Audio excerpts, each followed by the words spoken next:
प्रतिटी घटना उपरे थाए आमर नजर। आमे चेष्टा करू सत और प्रकृत कथा को लोकलोचन को आनिबा पाई। सही उद्यम रे आमर एही सकाळर खबर स्पॉट न्यूज। नमस्कार, स्पॉट न्यूज सह मु ज्योतिस्मिता। जिला स्तरीय मांडिया दिवस 2025 कृषि भवनर परिसर रे अनुष्ठित होई जाइछि।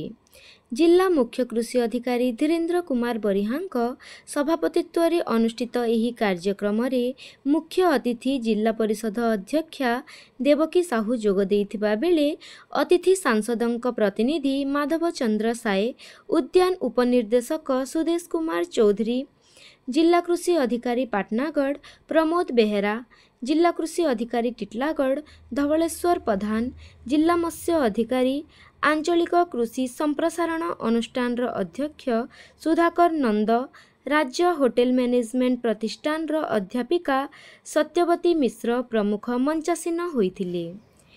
एही अवसर रे कृषि ऐतिह्य और जैव विविधता संरक्षण रे महिलांक भूमिका विषय रे आलोचना करा जाई। क्षुद्र शस्य आमर कृषि ऐतिह्य और एहा आमर जीवन पाई जरूरी बोली आलोचना करिथिले। मिलेट उत्पादन, बजार व्यवस्था और बिहन संरक्षण दिगरे सफलता पाई महिला चाषी, स्वयं सहायक गोष्ठी, उत्पादक संघ और कृषि अधिकारी को संबर्धित करा जायथिला। सहकारी कृषि अधिकारी सुनंदा साहू सभा परिचालना सह धन्यवाद अर्पण करथिले। समग्र ओडिशा रे ये नवेम्बर 1 तारिख रु 7 तारिख भितर मांडिया दिवस पालन करबा लगी राज्य सरकार रो आह्वान अच्छे। तो सेतिरे आज 7 तारिख ये 7 तारिखटा को आम बलांगीर जिले में भी जिला स्तरीय मांडिया दिवसटा को पालन करूँ।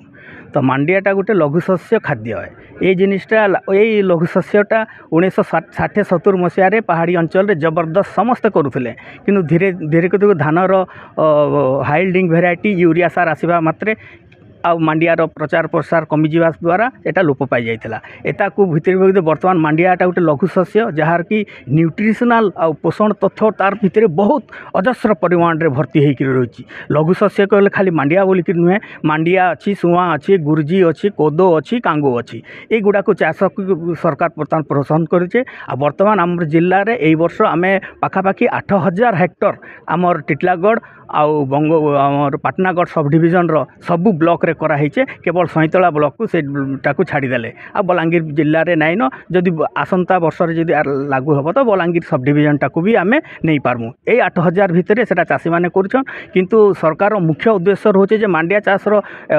संप्रसारण होवार संगे संगे तांकर आयटा केनता उत्पादकता हारटा वृद्धि करा जिबा तार उपरे ट्रेनिंग देकरी चाषी मानकर सेटा गुरुदायित्व। किंतु प्रथम जदि लक्ष्य आ उद्देश्य को आम जदि देखा मांडिया योजना रे, तो पहला है कि आम समस्ते सरकार चाहून कि ओडिशावासी समस्ते निज दैनंदिन खाद्य मिनिमम प्रति खाद्य से 25 भाग मांडिया मिसा खाद्यटा को सामिल करूँ बोलिकी। तो भात डाली तरकारी सहित मांडियाटा नुहे कि भात मेतार जड़े खाईपार, किंतु गोटे मांडिया लडुटे खाईपारवा, टिकरीटे खाईपारवा। तो से जार फल है पोषण तथ्य जो आज गर्भवती महिला स्कूल जीवार छुआ मान पाखे जो पोषण अभाव देखा जाऊे सेटा को अभाव से अभावटा मेन्टा जाई पारबा। वर्तमान धीरे दिन को दिन आम चाषी मानकर आउ सामाजिक सोशल ये कैटेगरी रे चाषी मान लोके वर्तमान फिटनेस को बेसी प्राधान्य देइछन।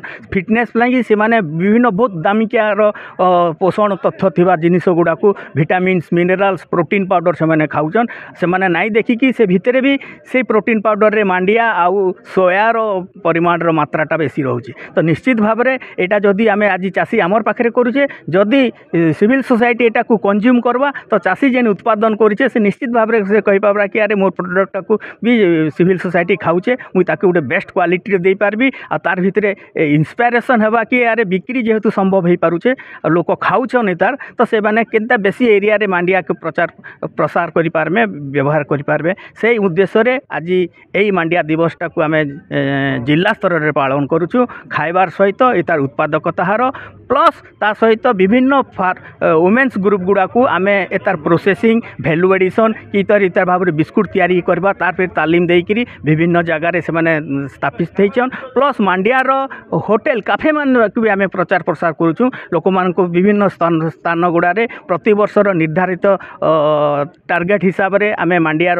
कैफे गुड़ा खोलुचु आ से जगार से जाकि उपलब्ध हो पार्बा से केवल मांडिया टिकरी नुहे मांडिया लघु शस्य जातीय सबु प्रकार value added product process product रंधाबड़ा प्रचेषा को से लोक खाई पारबे व्यवहार के पार्बा तापर ओडिशा गोटे निश्चित भाव में हसिले कृषक हसिब देश राज्यर हम बहु विकासर जो अभिमुख्य रखी सरकार निश्चित भाव में सेटा सफल होगा बोलिक आम आशा करुँ। धन्यवाद।